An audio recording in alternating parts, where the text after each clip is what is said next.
From the gifted athletic ability to being two of the most dominant players in their respective sports, to winning MVPs at a young age, to unfortunate playoff disappointments, Lamar Jackson and Giannis Antetokounmpo have some eerie similar situations and problems. Today we're focusing on Lamar Jackson, but we're going to take a deeper dive into him and his struggles in a very unique way. Before we start, make sure you like and subscribe for more videos like this. I love the support I've been getting recently as we're growing nicely here on our channel.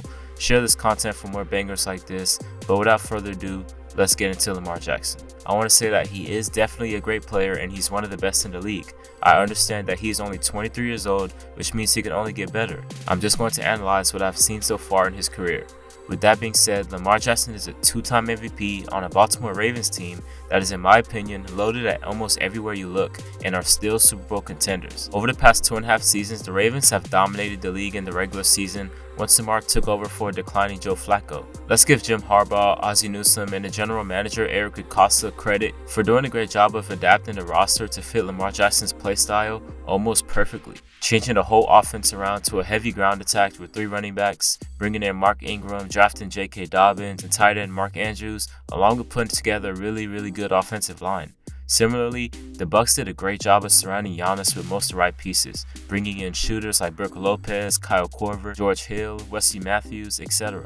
Back to Lamar though, with him having the right team around him, he dominates almost every team that he faces, going virtually undefeated. Lamar has been leading the charge on a team that has a top 5 offense and top 5 defense over the past couple of years. So has Giannis and the Bucs. Like I said, Lamar Jackson is virtually undefeated, going 24-1, excluding the games I would consider his biggest of his career, which he is 2-6 in these games. In the games I would consider the biggest of Lamar's career up to this point, he has not dominated at all whatsoever. Lamar has a 2-6 record in those games, which include teams like the Chiefs, Patriots, Steelers, and the playoff games versus the Chargers in 2018 and the Titans in 2019.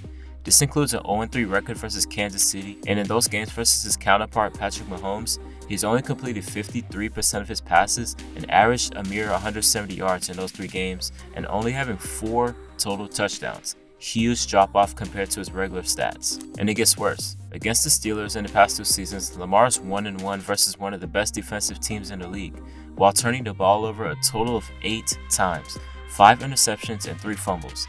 And let me remind y'all, that's in only 2 games. Completely unacceptable for a guy as good as Lamar to have a drop off that significant against some of the best teams in the league. Listen to this. Since week 3, Lamar Jackson is dead last in completion percentage, sitting at 56.6%. For reference, that's worse than Carson Wentz, who sits at 58.6%, and worse than Daniel Jones, who sits at 61.3%. If that doesn't concern you as a Ravens fan, I don't know what does. You can blame the lack of dynamic wideouts, you can blame the offensive line which has been injury riddled, but you cannot take away from the fact that Lamar must be more efficient. Continuing on with the NFL to NBA comparisons, Lamar Jackson versus the Steelers is parallel to Giannis versus the Miami Heat. Both the Heat and the Steelers are 2 of the best organizations in their respective leagues, as they both pride themselves on consistency, discipline, and hard work. Not to mention that Mike Tomlin and Eric Spoelstra are 2 of the best coaches, while their teams are one of the best defensive teams in the league seemingly every year. Giannis versus the Heat in the playoffs did not look as bad as Lamar did versus the Steelers in 2 games, as Giannis still put up some good but not MVP level numbers overall. The Heat forced Giannis to beat them by shooting the ball, and they did not allow Giannis to play to his strengths, which we all know is playing fast in the full court, going up and down, running and dunking, Euro step and dunking, spin move and dunking, take 1 or 2 steps from half court and dunking. And of course, Giannis couldn't beat a great defensive team because he is one-dimensional, and even if his stats do indeed look good, it might be a little bit misleading as the play on the court was largely ineffective. Doesn't that sound familiar? Lamar Jackson against great defenses cannot make them pay simply because he is one-dimensional. Against the Titans in the playoffs, he threw for 365 yards and had 143 yards rushing, which seems like, wow, he played a great game.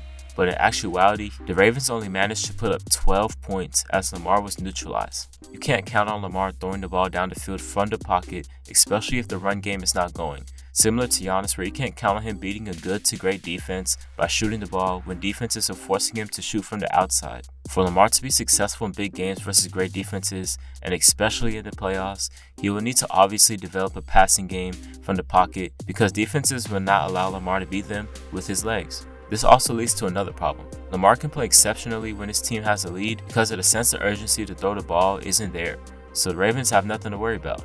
but when the Ravens go down 1 or maybe even 2 scores early on, it's harder for them to get back into the game due to Lamar not being a good enough pocket passer, as we've seen it in the playoffs twice already. When the Ravens are playing a team just as good, if not better than the Ravens, he can't be the difference maker. In other words, he doesn't play like an MVP when it matters most. I don't even have to throw up all these stats when we can clearly see the problem with our own 2 eyes. Could the Ravens surround Lamar with better receivers? Yes, they can. He needs a number 1 definitive wideout, as I don't believe Hollywood Brown can be that guy. I do believe that Mark Andrews has the potential to be one of the best tight ends in the league, as he made the Pro Bowl in 2019, but as for now, he can't be that guy, and even if he was, the Ravens would still need a dynamic wideout that is a deep ball threat, a guy you can count on come 3rd down, and a guy that can grab 50-50 balls. With signing a Dez Bryant to the practice squad, this could have done the trick about 4 years ago. Coming off an Achilles injury and not playing since 2017, I would not expect much from Dez at this point. Antonio Brown would have been great, but we all know the negative drawbacks of signing him. With or without a number 1 wide receiver, the problems for Lamar will not disappear. The Ravens getting a top receiver in the league means nothing if you can't consistently get that guy the ball accurately. On the other end, surrounding Giannis with better half-court players will make things easier for him, but Giannis still needs to find a way to score in the half-court on his own. When the playoffs come around, the team that is more talented and team that has a guy that has a more diverse game almost always wins. And unfortunately for Lamar and Giannis, they only have half that problem solved. And as long as these guys don't develop a more well-rounded game, don't expect these guys to do much in the playoffs, as they will continue to disappoint. Now that was a quick little video there for y'all. Hope y'all enjoyed it. I just see so many similarities for Lamar and Giannis. I'm seeing them creep up even more, being talked about by more people. I've seen this for months now, but I've never really spoken on it because I wanted to give Lamar a chance.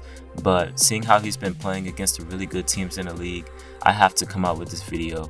Don't get me wrong, these are 2 really great athletes, 2 really great players, but their problems are right here. But anyways guys, I'm gonna wrap this one up.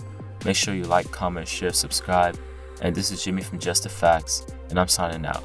Peace.